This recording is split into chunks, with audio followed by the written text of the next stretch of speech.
দেখুন, কৃষক তার পাট পাট থেকে আঁশ ছাড়িয়ে পাট কাঠিগুলোকে রাস্তার ধারে রেখে দিয়েছে যাতে শুকায়ে যায়। রোদের তাপে শুকিয়ে গেলে সেগুলো তারা আবার এক জায়গায় আঁটি বেঁধে জড়ো করে পলিথিন দিয়ে ঢেকে রাখবে, সারা বছর জ্বালানি হিসাবে ব্যবহার করবে।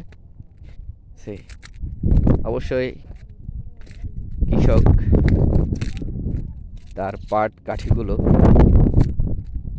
অনেক যত্ন করে রেখে দেয় যাতে বর্ষা মৌসুমে তাদের জ্বালানির সংকট না হয়। দেখুন, এক পথিক মাঝখান দিয়ে সাইকেল চালিয়ে যাচ্ছে।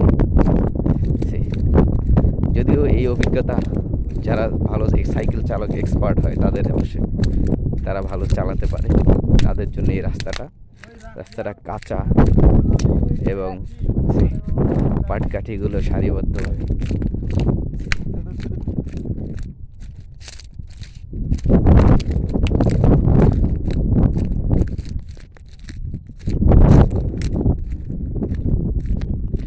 এগুলো শুধু গ্রামে আসলে গ্রামীণ জনপদগুলিতেই দেখা যায়। কিন্তু এখন বর্ষা মৌসুম, চারিদিকে পানিও থই থই করছে। চমৎকার একটা পরিবেশের সৃষ্টি হয়েছে এখানে।